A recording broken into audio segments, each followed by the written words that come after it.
हल्द्वानी के बनभूलपुरा क्षेत्र में न्यायालय के आदेशों के क्रम में प्रशासन की टीम अवैध अतिक्रमण को हटाने गई थी। वहाँ पर कुछ अराजक तत्वों के द्वारा पुलिस के साथ झड़प हुई है, पुलिस के साथ संघर्ष हुआ है वहाँ पर, और कुछ पुलिस के लोगों को, प्रशासन के लोगों को चोटें आई हैं। वहाँ पर अभी तत्काल अन्य कंपनियाँ पुलिस की और केंद्रीय बलों की भेजी जा रही है।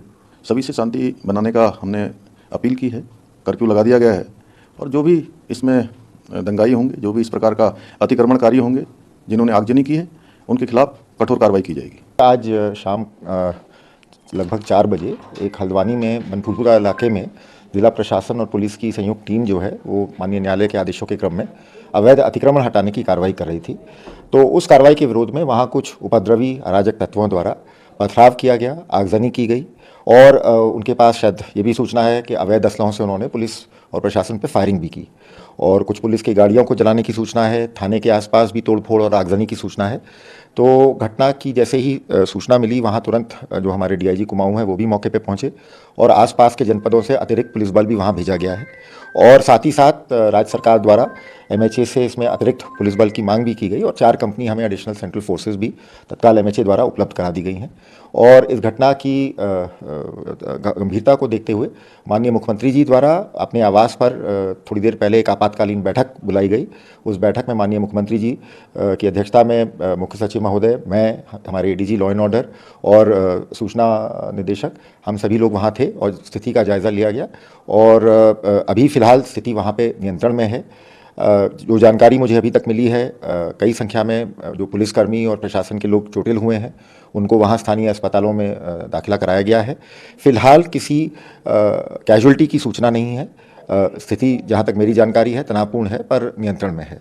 और हम लोग के पास इस पूरे घटनाक्रम की डिटेल अलग अलग जगह पे जो इसमें उपद्रव किया गया है उसकी सारी फुटेज है, और आने वाले इस घटना को माननीय मुख्यमंत्री जी द्वारा, राज्य सरकार द्वारा बहुत गंभीरता से लिया गया है, और आने वाले दिनों में जो भी उपद्रवी तत्व इस घटना के पीछे थे उनको चिन्हित किया जाएगा और उनके खिलाफ सख्त से सख्त कार्रवाई की जाएगी।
प्रॉपर्टी पर, जो कि खाली प्रॉपर्टी है, जिसमें 2 स्ट्रक्चर्स हैं जो कहीं पर भी ना तो किसी धार्मिक संरचना के रूप में रजिस्टर्ड हैं, ना ही किसी प्रकार से मान्यता प्राप्त है। इन स्ट्रक्चर्स को कुछ लोग मदरसा कहते हैं, कुछ लोग उसको नमाज स्थल कहते हैं, लेकिन उसका विधिक रूप से दस्तावेजों के अंतर्गत कोई अस्तित्व वर्तमान में नहीं है।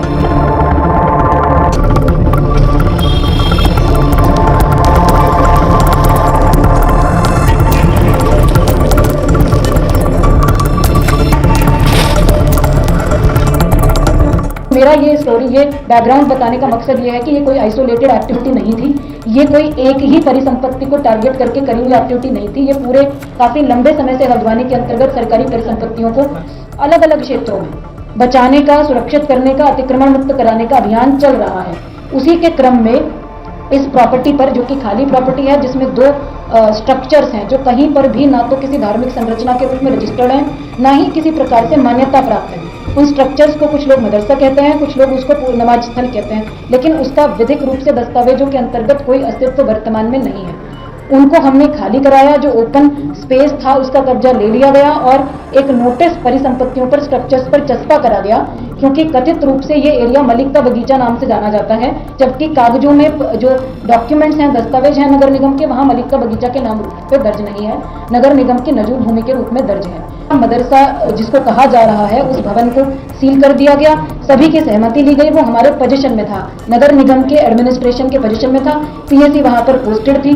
किसी भी व्यक्ति का उसमें कोई अहित होने की संभावना नहीं थी, कोई उसके अंदर रह नहीं रहा था, कोई बेघर नहीं हो रहा था, किसी का घर आवास स्थान उसमें इन्वॉल्व नहीं था। That was a structure which was illegal.